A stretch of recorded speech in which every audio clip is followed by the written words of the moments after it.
In the past module, we focused on the pharmacodynamics of dopaminergic and noradrenergic medications, and mainly we discussed the treatment of ADHD. Now we're going to focus on the pharmacodynamics of serotonergic medications, and we're going to specifically be discussing the treatments of anxiety and depression. Guidelines are a great resource that can help you decide what to start with first for your patient who is newly diagnosed with anxiety or depression. The first-line medications include most SSRIs, certain SNRIs such as venlafaxine and desvenlafaxine, as well as bupropion. Second-line medications include ones with more side effects, such as tricyclic antidepressants or atypical antipsychotics, or ones that we have less experience with their use, such as reversible or selective MAOIs. Also, other second-line medications include other SSRIs and SNRIs, such as trazodone, vilazodone, and levomilnocipran. Third-line medications include ones that can have severe life-threatening side effects that require dietary restrictions and closer monitoring. You can look at the CANMAT Guidelines in order to more specifically see which SSRIs are first-line, look at their mechanisms of action, as well as their common dose ranges. SSRIs are all part of the same class of medications because they all inhibit the reuptake of serotonin. However, they also have their own unique properties. One of the main differences between SSRIs is their reuptake transporter affinity. As can be seen in the diagram below, citalopram and escitalopram are one of the most selective SSRIs as they have a higher affinity to the serotonin reuptake transporter versus a norepinephrine reuptake transporter. In fact, citalopram is 3,400 times, over 3 orders of magnitude, more potent at inhibiting the serotonin reuptake transporter than the norepinephrine reuptake transporter. So if you look at the diagram below, you can see that citalopram and sertraline tend to be more serotonergic than paroxetine, fluvoxamine, and fluoxetine that have noradrenergic reuptake activity. And at the very, very right, we can see tricyclic antidepressants that are, of course, have very high affinity for norepinephrine reuptake. Now, as discussed before, citalopram and escitalopram tend to be highly serotonergic. They're also structurally related. However, escitalopram tends to be less sedating. Sertraline is unique because it has weak dopamine reuptake transporter affinity. So it can increase dopamine levels, especially in the higher dose range. It tends to be synergistic with another dopamine reuptake inhibitor known as bupropion. The combination of Wellbutrin, bupropion, plus sertraline, also known as Zoloft, tends to be called Welloft in the literature because it tends to be very effective for patients which have low energy levels. So sertraline can improve symptoms of hypersomnia, low energy, and mood reactivity due to its dopamine reuptake properties. Have higher levels of dopamine, especially in the higher dose range, can also cause overactivation of patients with panic disorder and have a higher risk of anxiety. Sertraline also has alpha-1 receptor actions, which contribute to its anxiolytic and antipsychotic actions in patients with delusional and psychotic depression. There are also other medications on the market that tend to have noradrenergic reuptake activity. For example, fluoxetine, which tends to be activating. Fluoxetine blocks the 5-HT2C receptor and increases dopamine and norepinephrine levels that way. So it's considered energizing and fatigue reducing. However, fluoxetine is not usually good for patients with anxiety, agitation, and insomnia for the same reasons. Paroxetine is interesting. It has noradrenergic reuptake activity. However, it's also sedating and calming in comparison to sertraline and fluoxetine, and it's usually preferred in patients with anxiety. It can be anticholinergic, but it's one of the most anticholinergic SSRIs, and it also has more severe withdrawal due to anticholinergic rebound and its short half-life. Fluvoxamine, similar to sertraline, has alpha-1 receptor actions. However, it's even has a more potent affinity for the alpha-1 receptor than sertraline, and so it has a major advantage for psychotic and delusional depression. You also have other SSRIs that are known as serotonin partial agonist as well as reuptake inhibitors. So that includes vortioxetine and vilazodone that are partial agonists at the 5-HT1A serotonin receptor. Through the partial agonist activities, these drugs can also increase dopamine levels, and for those reasons, they have a lower risk of cognitive side effects and sexual dysfunction. You also have your atypical SSRIs that tend to be good for insomnia. For example, trazodone and mirtazapine that are highly sedating can be used at bedtime. These medications, trazodone, mirtazapine, and buspirone, also tend to be augmenting agents that are added to SSRIs. This is especially a good thing to do for patients that tend to be moderate responders to SSRIs or who are highly resistant to SSRIs in general. Now, a really good way to understand different antidepressants is to consider the following resources that are all commonly available for psychiatrists and pharmacists. They are all published by Stephen Stahl. One example is Stahl's Essential Psychopharmacology, which goes over the different medications or mechanisms of action, their different receptor profiles. The prescriber's guide tends to be more practical because it has more information about commonly used doses, what to do when the patient experiences certain side effects, as well as how to augment a drug to improve benefit. I want to talk about an important gene called ABCB1, which codes the ABCB1 efflux transporter that exists at the blood-brain barrier. There are patients which have the ABCB1 AA variants, so culprit SNPs. These patients have increased activity of the ABCB1 efflux transporter at the blood-brain barrier, and thus increased efflux of the antidepressants that are substrates of this transporter. And this increased efflux occurs from the brain into the bloodstream. So these patients would have lower concentrations of the drug in the brain and higher concentrations in the bloodstream. They tend to need higher doses for brain entry and efficacy of the drug.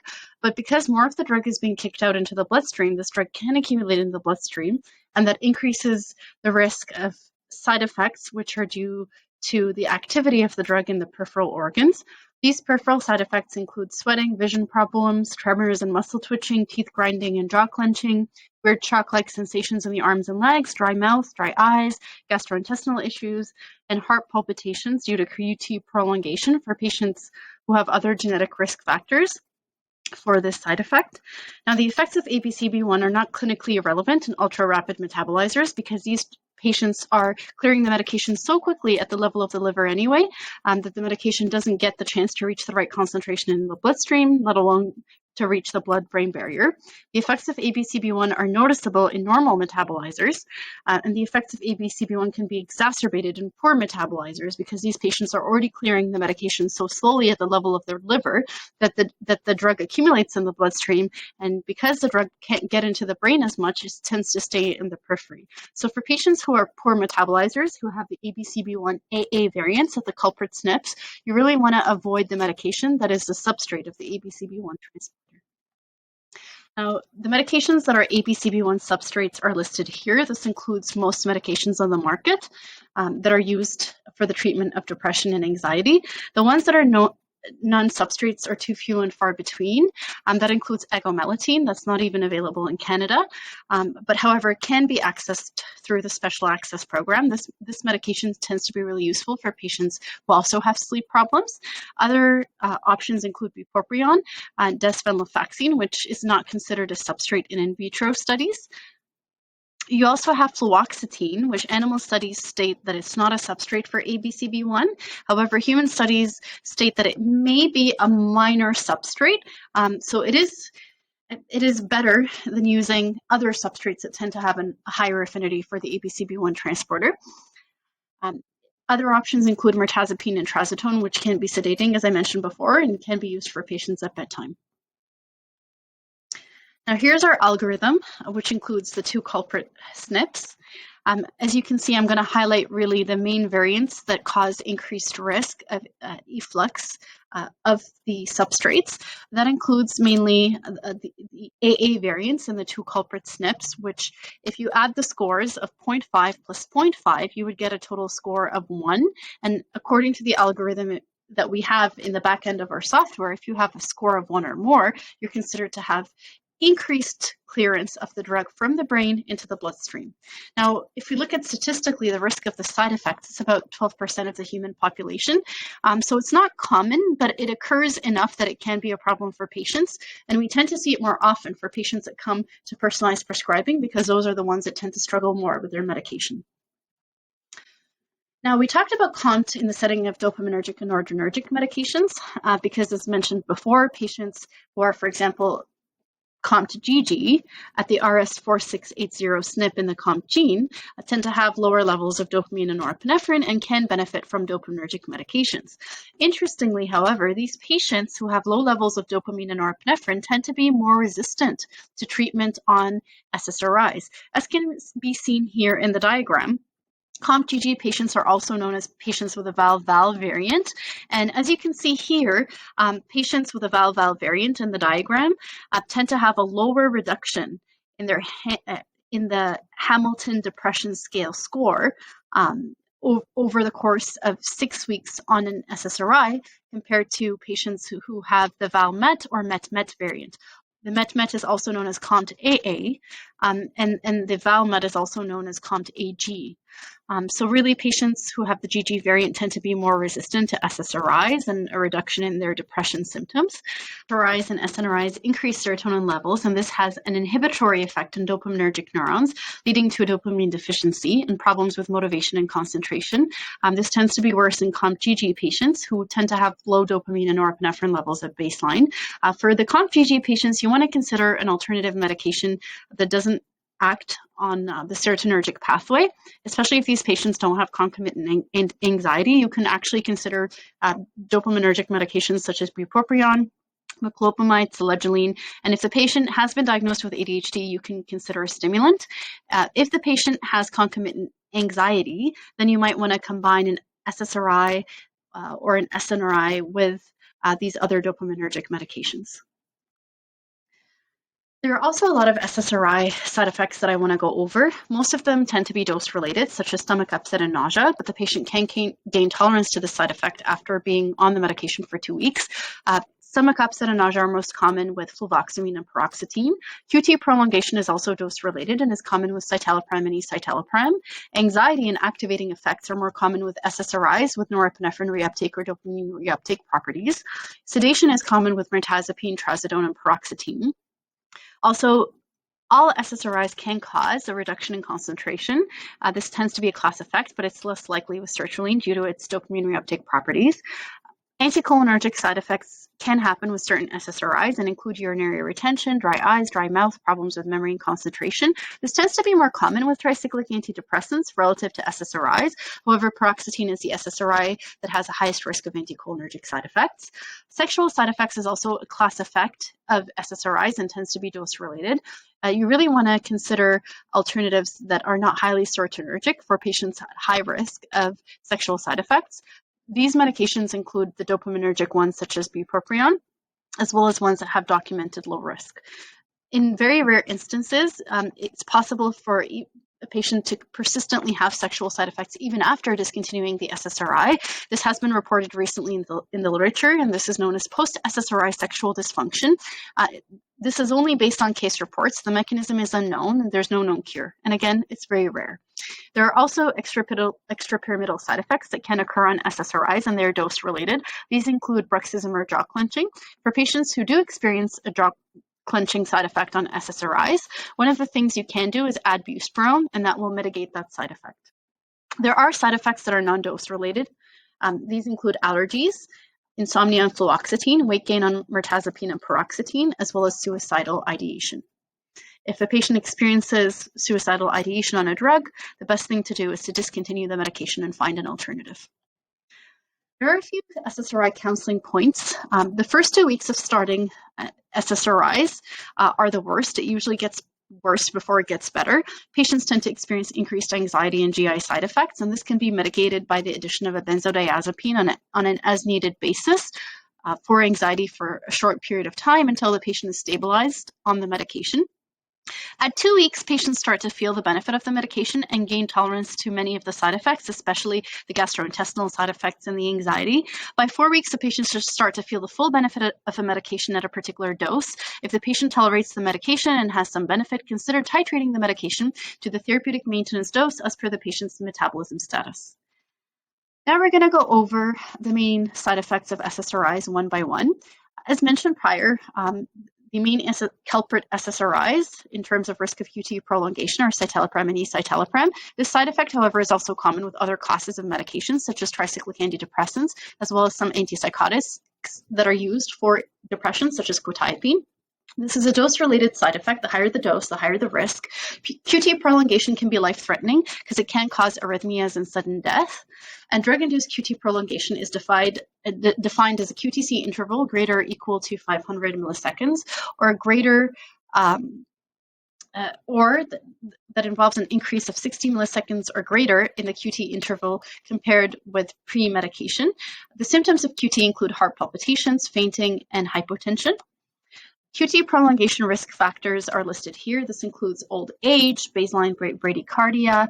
I highlighted the main important ones here, such as diuretic treatment. Mainly the risk is due to electrolyte imbalances that can be caused by diuretics. Patients that have pre-existing heart disease, such as a history of myocardial infarction, congestive heart failure, as well as heart failure with reduced ejection fraction, tend to be at higher risk, as well as I mentioned, a QTc interval greater than 500 millisecond receptors. Also, a decrease in caloric expenditure due to the sedative effects of certain medications can occur. Dry mouth and throat may lead to increased ingestion of high caloric beverages as well. Despite the short-term weight loss that can occur during acute treatment with SSRIs, several studies indicate that long-term use for more than 6 months can actually lead to weight gain. And of the antidepressants, the highest risk is with paroxetine, mirtazapine, and the tricyclic antidepressants. The use of bupropion can promote weight loss, and so you can consider this medication as an add-on. And if weight gain is due to sedation, consider a dose reduction.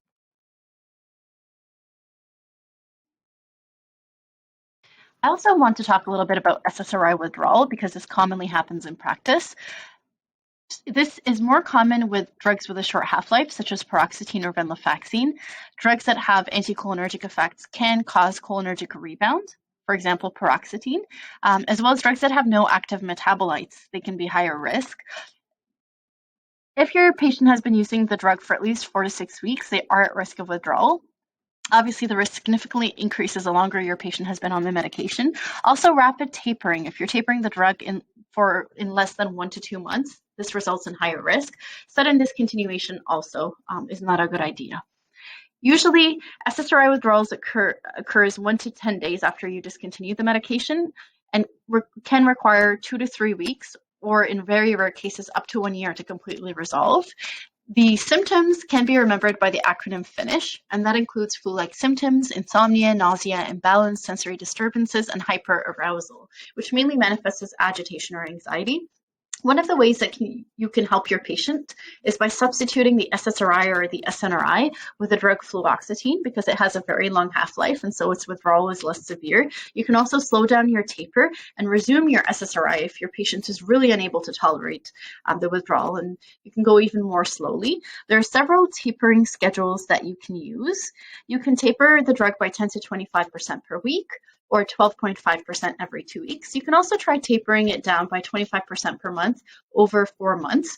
It really depends on your patient's tolerance to the taper.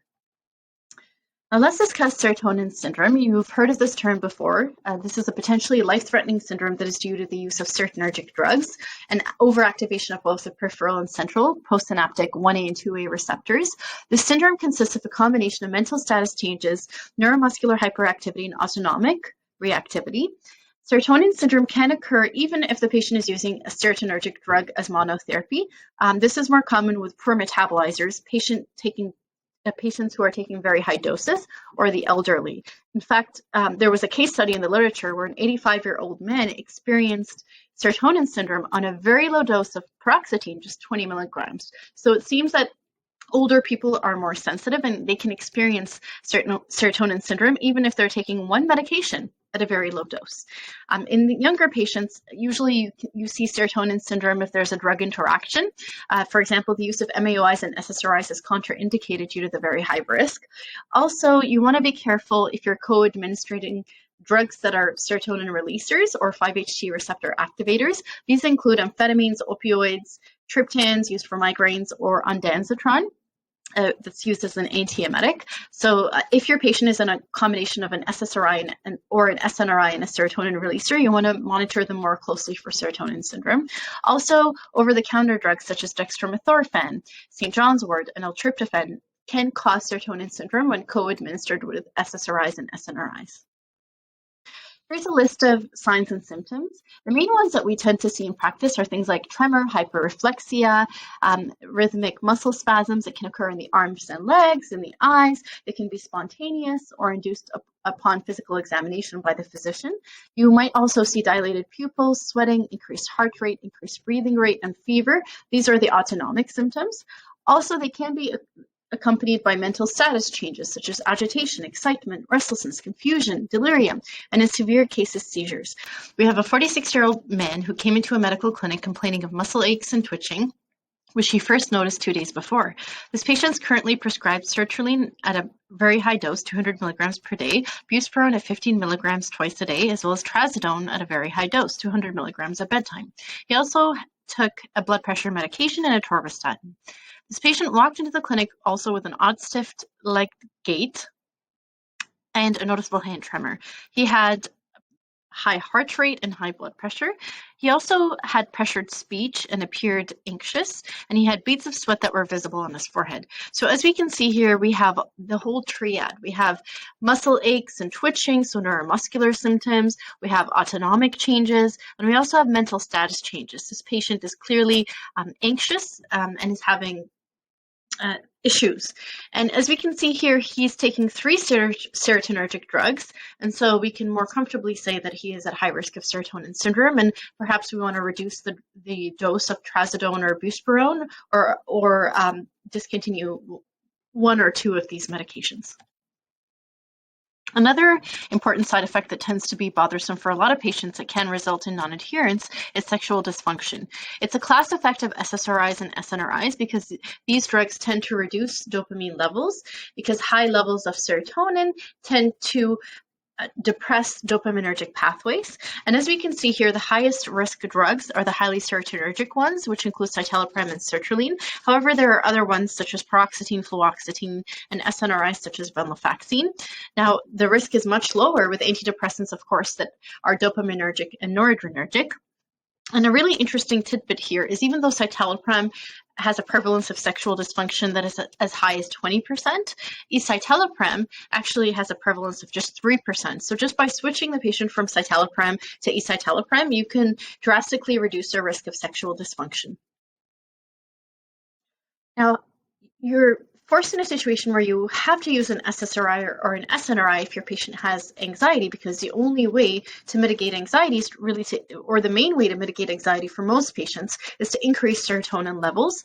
And so here's the options that you can use in this situation. This includes desvenlafaxine at doses 50 milligrams or less, fluvoxamine at doses less than 100 milligrams per day, and vortioxetine at doses less than 15 milligrams per day.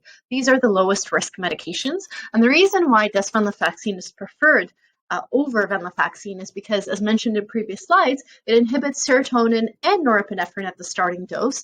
This is very different from venlafaxine, which has a much higher affinity for the serotonin reuptake transporter in comparison to the norepinephrine reuptake transporter. And you don't get really noradrenergic activity until you get to doses higher than 150 milligrams per day. Another thing you can do if the patient can't go off the drug is to half the dose. This tends to improve symptoms in 75% of cases. You can also, alter the timing of the daily dose. You can try switching to a non-serotonergic agent or a partially serotonergic drug, such as the ones listed here. You can also add an antidote, so a dopaminergic drug such as bupropion or amantadine, or you can add on buspirone, or another example would be to add on something like Viagra, which works in 65% of patients to improve erectile dysfunction. However, unfortunately, this won't deal with the low sexual desire problem. Yohimbine has also been used, as well as some interesting over-the-counter drugs like pycagninol and ginkgo biloba, which at certain doses can have vasodilatory effects that can help the patient. It's more common with anticholinergic medications such as paroxetine. For patients on paroxetine, you may want to consider a dose reduction if they're experiencing dry eyes, because this is a dose-related side effect. Alternatively, if you go lower and the dose is not effective for the patient's symptoms, then you can treat the dry eyes by adding in artificial tears, which can keep the eyes lubricated.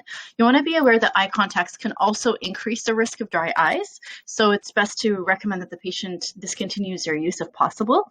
Also, if eyes are dry at bedtime, in addition to using artificial tears in the morning, you may choose to recommend an ointment such as Lacrolube at bedtime. The ointment is best used at night because it can blur vision throughout the day.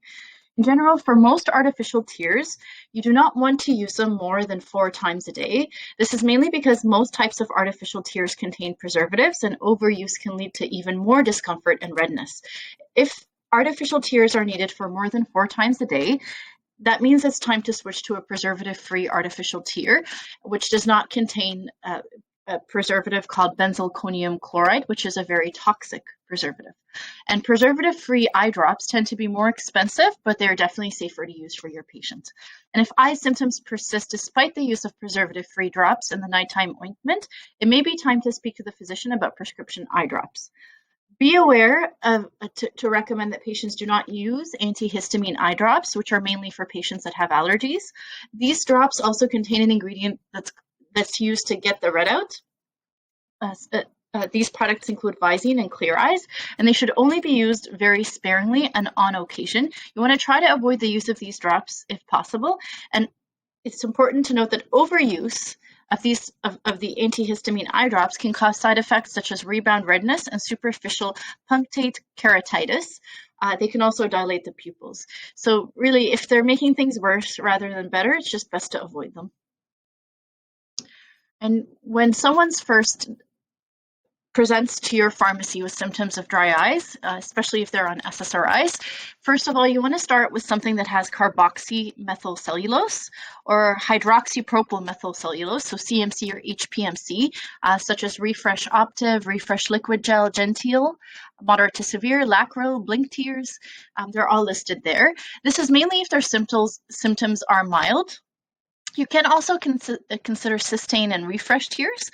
However, if the symptoms are refractory to these artificial tears, then you want to move on to something that has PEG 400 or polyethylene glycol or propylene glycol, because these active ingredients tend to be more effective. So now we're moving on to Systane Ultra and Soothe as an alternative.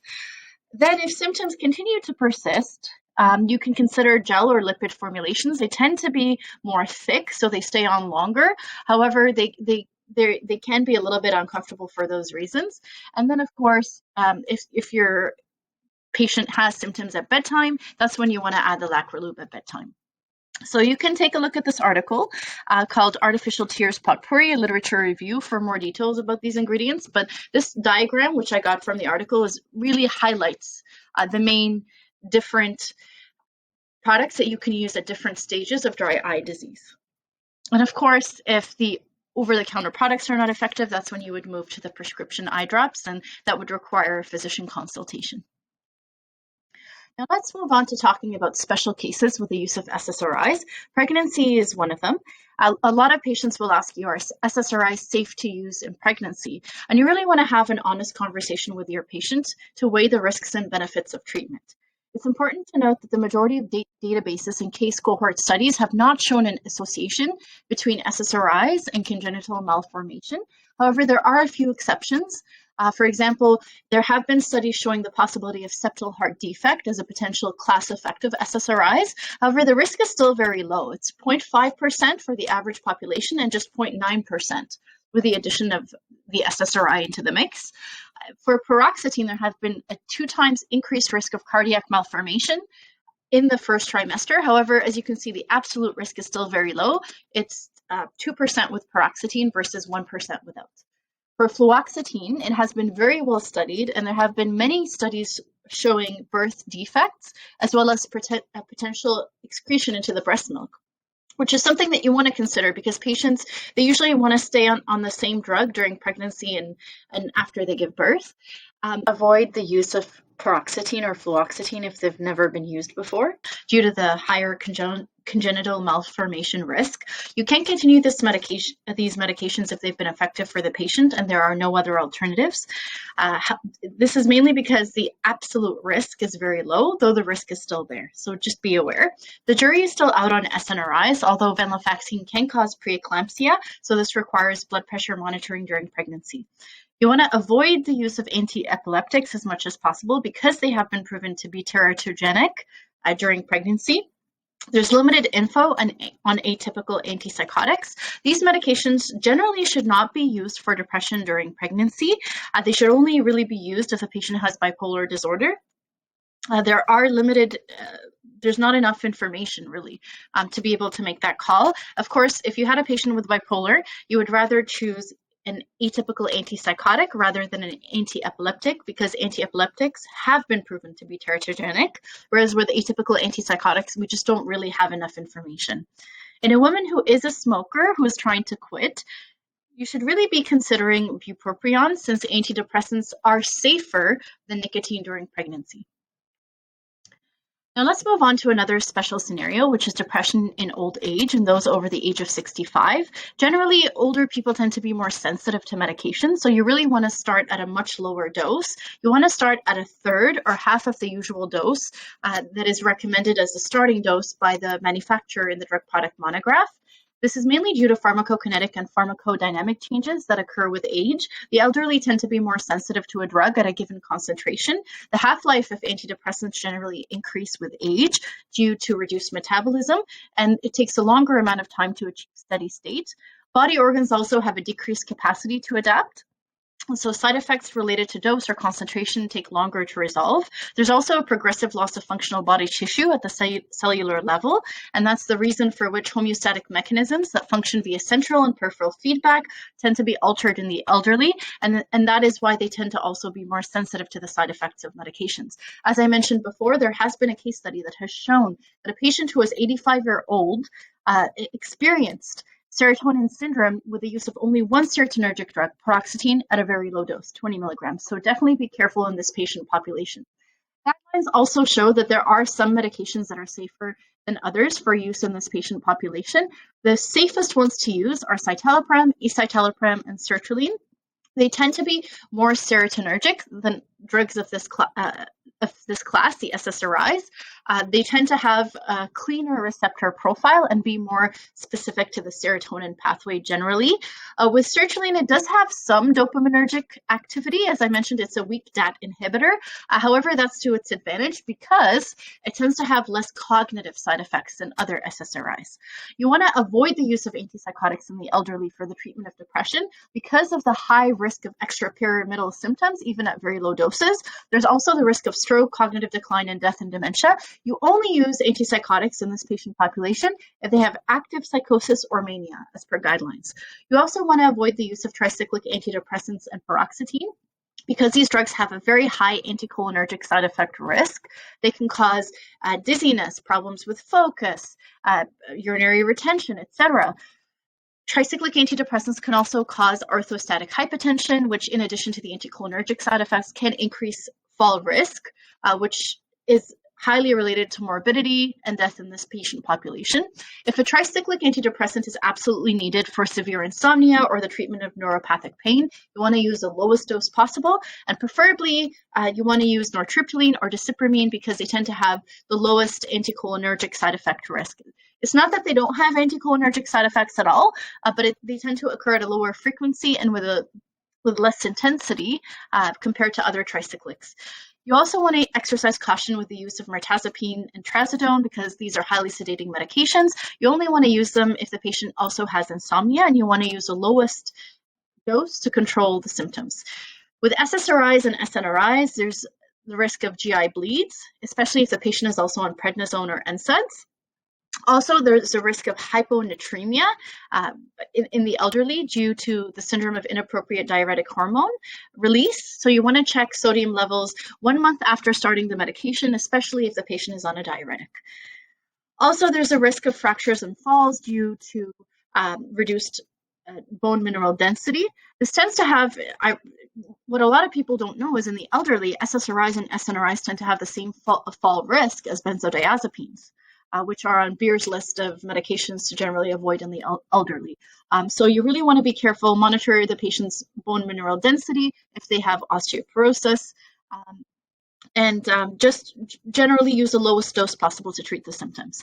If the patient is on SNRIs, as I mentioned before, you want to monitor blood pressure. These patients also tend to be more sensitive to serotonin syndrome, so as much as possible, try to use monotherapy as opposed to polypharmacy. Fatigue and daytime sleepiness are also a major problem because these patients tend to have multiple comorbidities. For example, they may be also on blood pressure medications or cholesterol medications. They may be on medications for type 2 diabetes, and fatigue and sleepiness tends to be a side effect of all of these medications, in addition to SSRIs and SNRIs.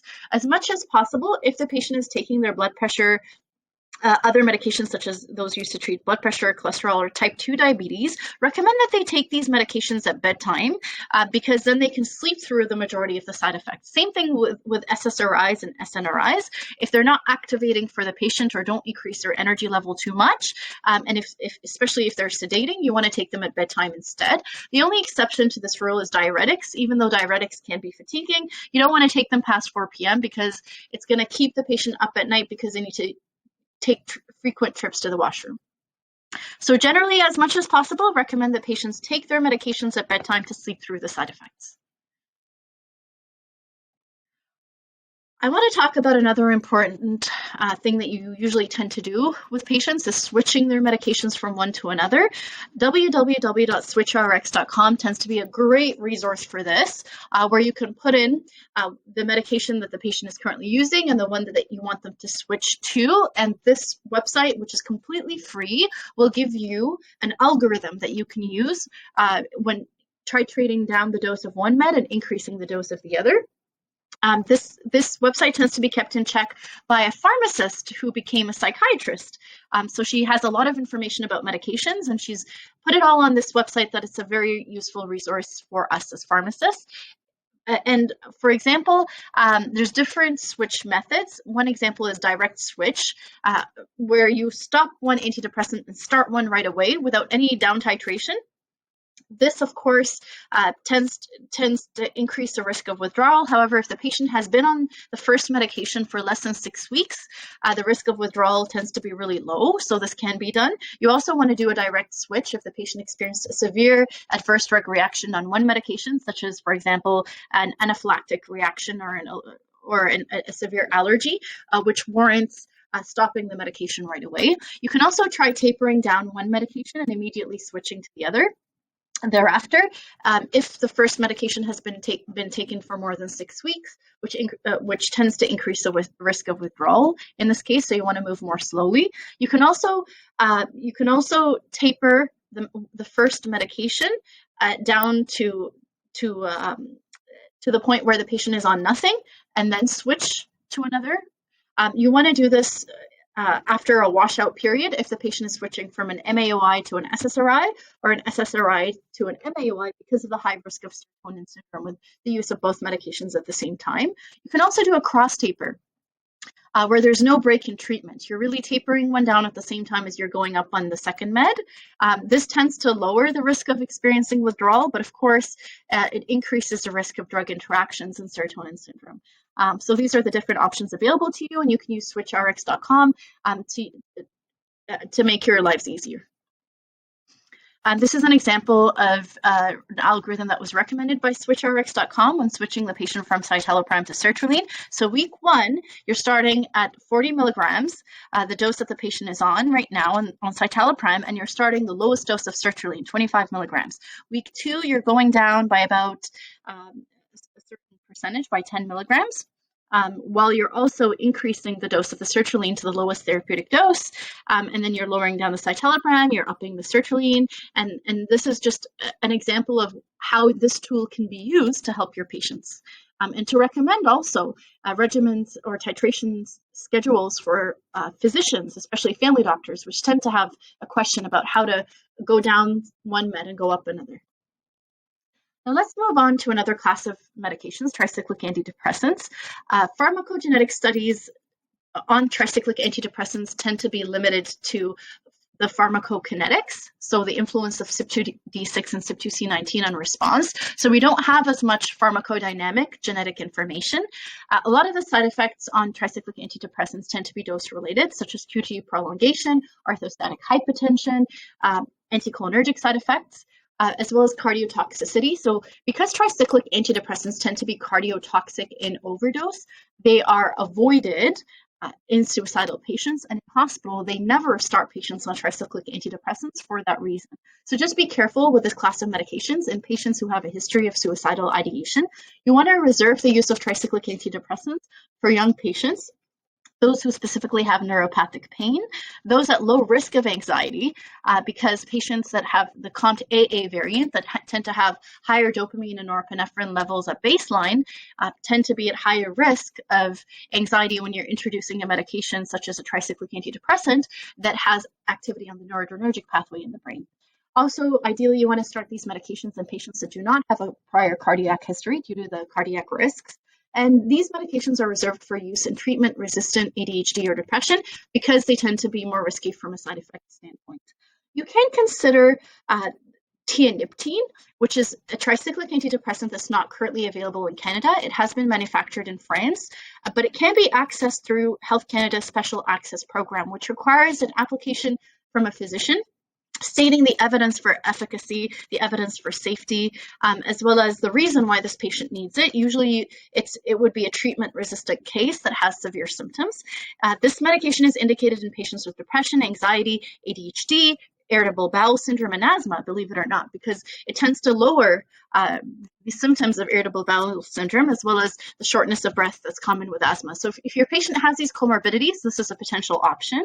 The really interesting thing about the mechanism of action of this drug is it's a partial agonist at the mu opioid receptor, and it's also a glutamate receptor antagonist, which inhibits the pathological stress-induced changes that can occur in the amygdala and hypothalamus in relation to stress. So if you have a patient who is treatment resistant due to genes which indicate problems in the HPA axis, this is a potential option. And I'm going to discuss these resistant patients in a moment. The really interesting thing about this medication, tianeptine, is that it has a lower risk of sedative, cardiovascular, and anticholinergic side effects. In fact, some studies indicate that it has a nil effect or a nil side effect risk in terms of cardiovascular and anticholinergic risk. So this is a potential option for your patient. Now let's move on to MAOIs. Again, pharmacogenetic studies are limited. However, be careful with your COMT AA patients due to increased risk of anxiety. These medications do act on dopamine and norepinephrine. The risk of anxiety tends to be highest with the irreversible MAOIs, which are the older ones that require dietary restrictions. Now, MAOIs work by inhibiting monoamine oxidase, a mitochondrial enzyme that's responsible for the metabolism of monoamines, which are serotonin, norepinephrine, and dopamine. MAOB is selective for dopamine metabolism versus MAOAA, which is selective mostly for serotonin, norepinephrine, and tyramine metabolism, a little bit of dopamine, but mostly serotonin and norepinephrine. The older, irreversible, non-selective MAOIs have a higher risk of hypertensive crisis with the ingestion of the tyramine-rich foods, mainly because the older MAOIs prevent the metabolism of tyramine. And so if you also ingest foods that are high in tyramine, the risk of hypertensive crisis is much greater. The main MAOIs that we're talking about here, the older ones, are phenelzine, tranylcypromine, and isocarboxazine. And with these medications, you don't want to ingest foods high in tyramine, such as aged foods or foods that are not fresh. So really, you should be telling patients to eat fresh foods and not to eat foods that have been sitting around for hours. You want to avoid aged fruits, for example, such as figs. You also want to avoid other foods high in tyramine, such as fava beans, also aged cheeses, aged wines, etc. There's a whole list of foods that these patients have to be careful in terms of ingestion, and that's the reason why these irreversible MAOIs don't tend to be used often by psychiatrists due to the liability issues associated with them and the close patient monitoring required. The newer MAOIs have a much lower risk of hypertensive crisis, and there's no need for dietary restriction given certain things are taken into consideration. For example, with selegiline, it only acts as a selective inhibitor of MAOB and doesn't inhibit MAOA at all at low doses, and that's why it doesn't have that tyramine risk. This medication tends to be used in the treatment of Parkinson's disease, and it's only available in the short-acting form. in Canada. The long-acting extended release form is available as a patch in the States. And so if you want the patient to use selegiline for the purposes of depression, you don't want to use the short-acting form. You really have to have the physician apply through the special access program to gain access to the selegiline patch. This is a useful medication for patients who have been treatment resistant and who don't respond to anything else that's available on the market, including the tricyclics and the SSRIs and the SNRIs. So if you have a COMT GG patient, this is a potential option. For Moclobemide, it is a reversible and selective inhibitor of MAOA. Because it acts on MAOA mostly, it's more serotonergic than selegiline, and so it's also a potential option for COMT AA patients as well. With this medication, it acts on serotonin, dopamine, and norepinephrine. Because it's still an MAOI, it increases levels of all these three neurotransmitters, and so it is an option for your treatment-resistant patients. The use of MAOIs with SSRIs, SNRIs, opioids, dextromethorphan, St. John's wort, etc. is contraindicated, as we've mentioned before, due to the risk of serotonin syndrome. However, it's also important to note that stimulants and bupropion can also increase levels of dopamine and norepinephrine, which MAOIs do as well. That can result in an excess of neurotransmitters, and the use of these medications with MAOIs is contraindicated as well. Now let's move on to general response to antidepressants. Though there are genes that denote specific response to certain SSRIs, there are also genes that denote general response to most antidepressants. And these ones are the HPA axis stress response genes, or the genes involved in neurogenesis, which include FKBP5, GRIK4, and BDNF. I'm going to go over them in a minute. There are also serotonin pathway genes, such as HTR2A, which encodes the serotonin 2A receptor, and GNB3, which is a downstream effector of serotonin response pathways. You also have genes that denote resistance for noradrenergic and dopaminergic medications, as well as it involves really the ADRA2A or the adrenergic 2A receptor is mainly involved in the noradrenergic pathway, which is involved in stress. So it's really an HPA axis pathway. We also see the COMT gene here, which is not a surprise because we knew that COMT GG patients also tend to be generally resistant to a lot of the SSRIs and the SNRIs. So the algorithm for general response to antidepressants allows us to flag patients who are more likely to be drug resistant and who may benefit from alternative therapies.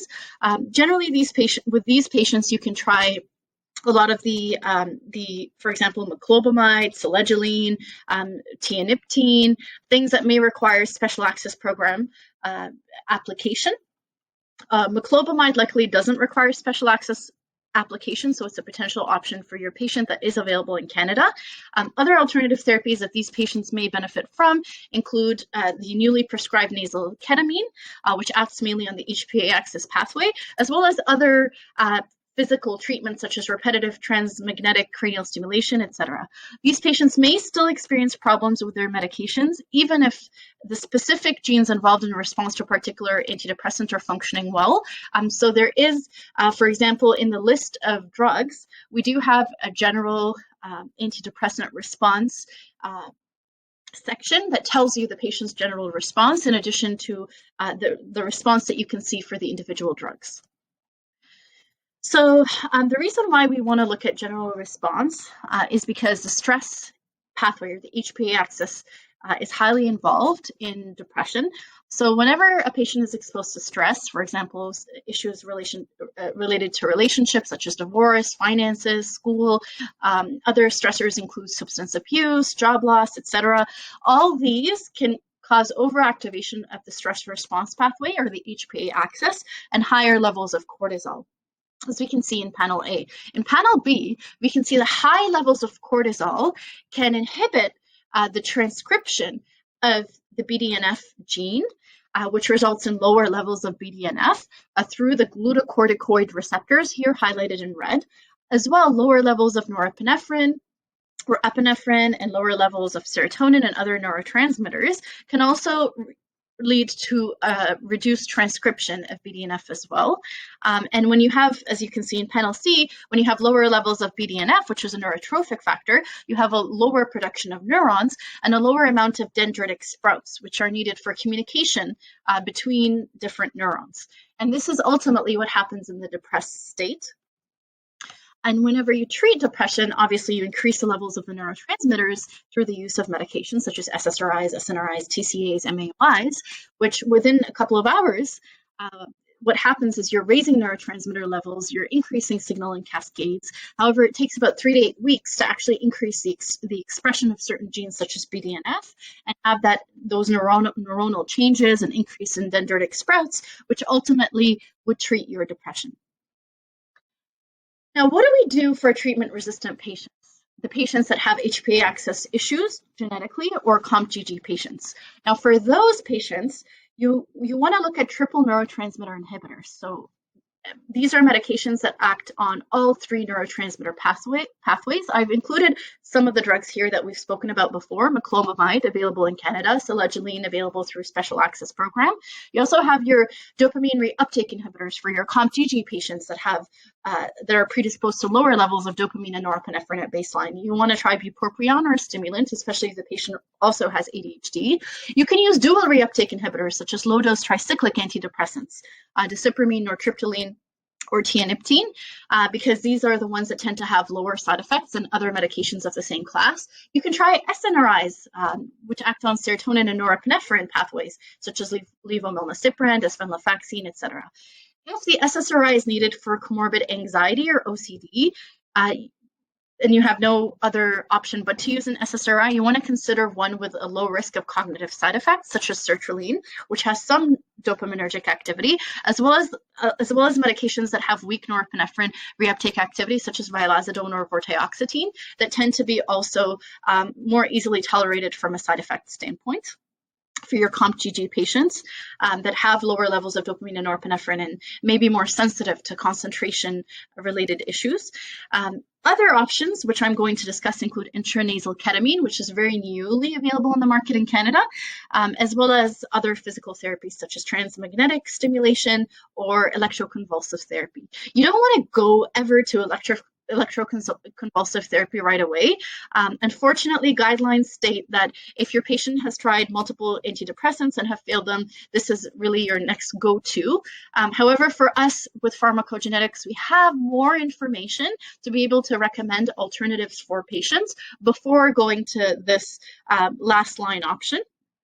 Mainly because electroconvulsive therapy can cause long-term memory problems for the patient that are irreversible.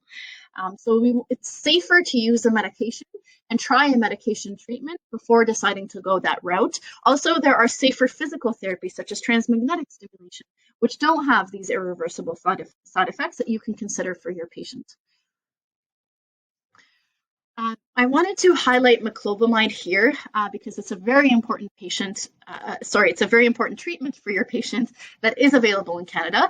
As I mentioned before, it's a reversible inhibitor of the MAOA enzyme involved in mostly serotonin and norepinephrine metabolism, but also some dopamine metabolism as well. You want to consider it for patients that are highly resistant to SSRIs and SNRIs, your COMT patients. Its place in therapy, according to Canadian CANMAT Guidelines, is that it's a second-line option. And really, it's indicated for anxiety, depression, ADHD. Believe it or not, it's a first-line antidepressant for dementia patients, for your elderly patients, because it tends to be very, very safe and tends to have lower cognitive risk than other antidepressants in the market. It can be used for smoking cessation and it can be used for fibromyalgia. So it's a very important treatment option for your patients with comorbidities. It's superior to tricyclics and irreversible MAOIs in terms of side effects. It lacks sedative, cardiovascular, and anticholinergic side effects. So there you go. If your patient is having problems with concentration, this is a potential option for them. It has a very low risk of sexual dysfunction. As I mentioned, it's very safe for use in the elderly. It can improve cognition. It's not generally part of the guidelines for the elderly. As I mentioned before, your options, your safest options in the elderly are sertraline, citalopram, and escitalopram. However, in addition to these guidelines, later studies did show it is a potential first-line option if your patient does have dementia and cognitive issues. Some of the side effects, side effects are usually very tolerable and they're very rare. These side effects include excitation, irritability, and mania. I also wanted to talk about a new intranasal ketamine spray that's available in Canada called Spravato, it's a ketamine derivative called Esketamine. Really, the way that it works is mostly in the glutamatergic pathways in the HPA axis, which is why this is a potential option for treatment-resistant depression and for patients who have poor general response to antidepressants as per the personalized prescribing algorithms. So for these patients, you want to use esketamine because it inhibits the NMDA receptor and results in normalization of stress-induced HPA axis changes. It's last line for treatment-resistant patients. As I mentioned, you want to consider it for patients that have GRIC4, BDNF, or FKBP5 issues. The way that it's used is it tends to be administered regularly, which is why it's not practical for most patients as a first go-to option. It has to be administered in a physician's office with monitoring. It's used twice weekly for the first month, followed by once weekly thereafter. And it has to be used as adjunctive therapy with an SSRI or an SNRI. And the patient needs to be observed in the office 2 hours after they get that spray, and they may not drive until the next day because it can cause problems such as dizziness, problems with motor coordination. And as I mentioned before, it must be administered in the presence of a healthcare professional in the physician's office, and that's mainly due to the risk of increased blood pressure that can lead to hypertensive crisis.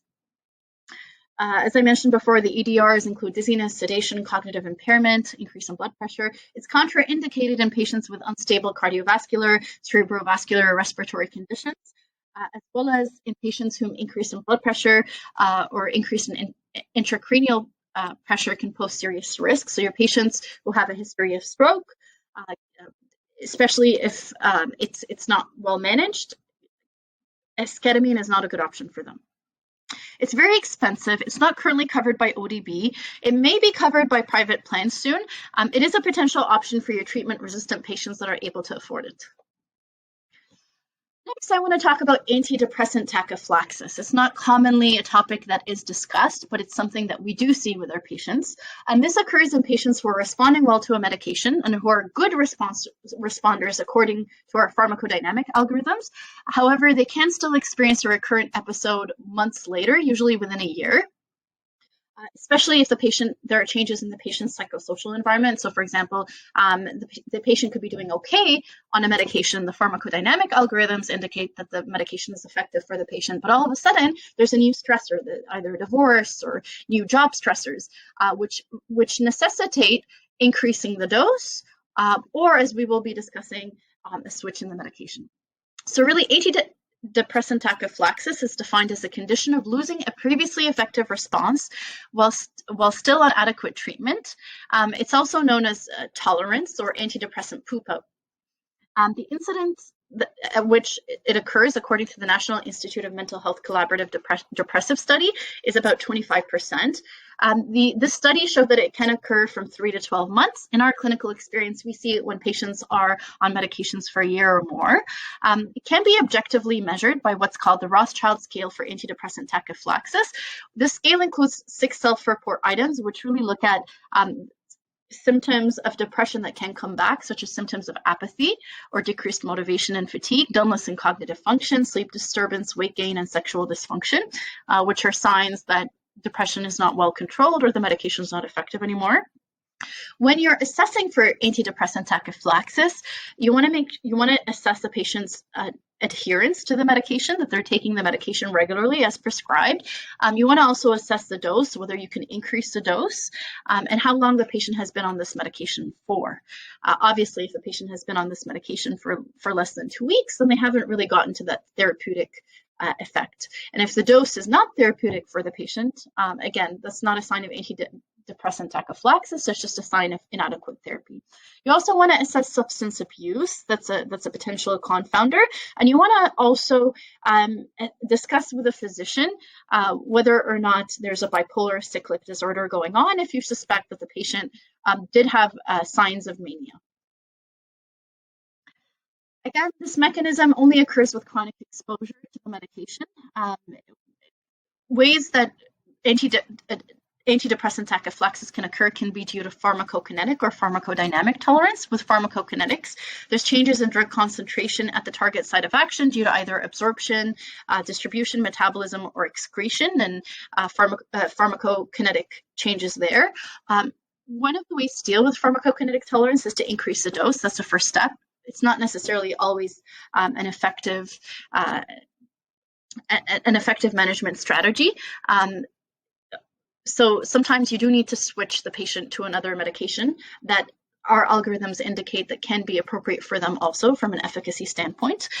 There can be pharmacodynamic tolerance, for example, downregulation of the serotonin 1A receptor, opposing biological processes also that increase vulnerability to relapse. So the body likes to establish homeostasis and is going to oppose the influence of the medication. So one of the ways to manage pharmacodynamic tolerance is to try drug holidays or temporary dose reduction for 3 to 4 weeks. You can change to a different drug, ideally one with a different mechanism of action due to the that won't be as susceptible to the same level of tolerance.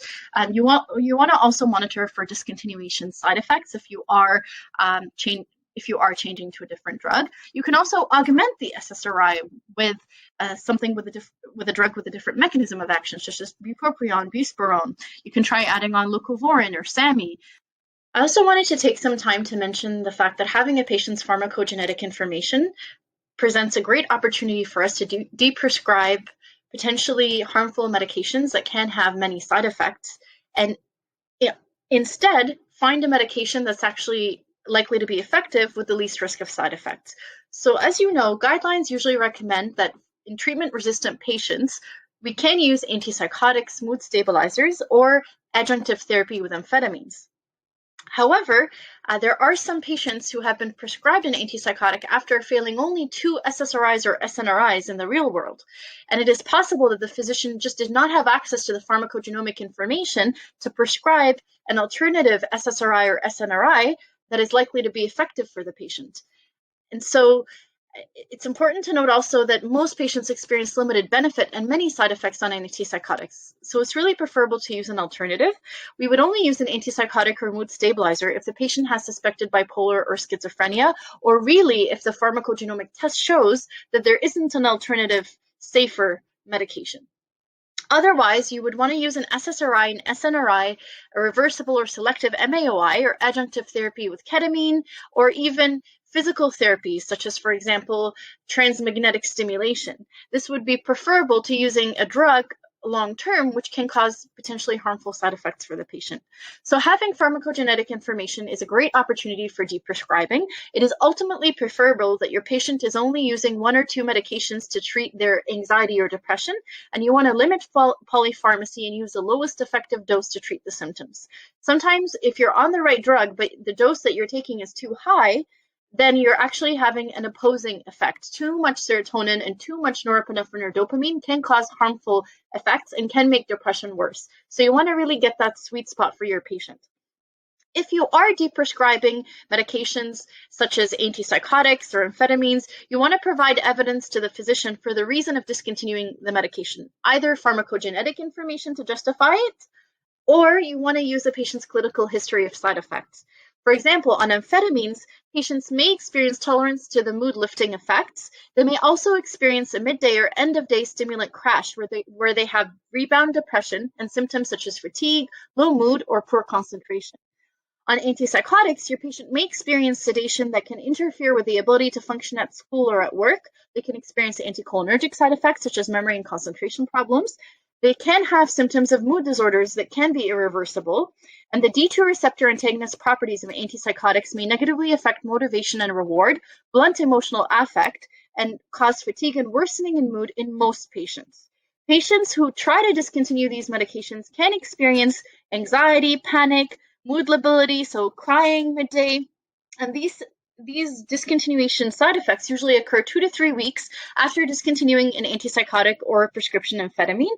So to help your patients get through these discontinuation side effects, you want to recommend that the physician considers the use of a benzodiazepine or trazodone at bedtime for insomnia for that short period of time, just until the patient gets through the withdrawal side effects.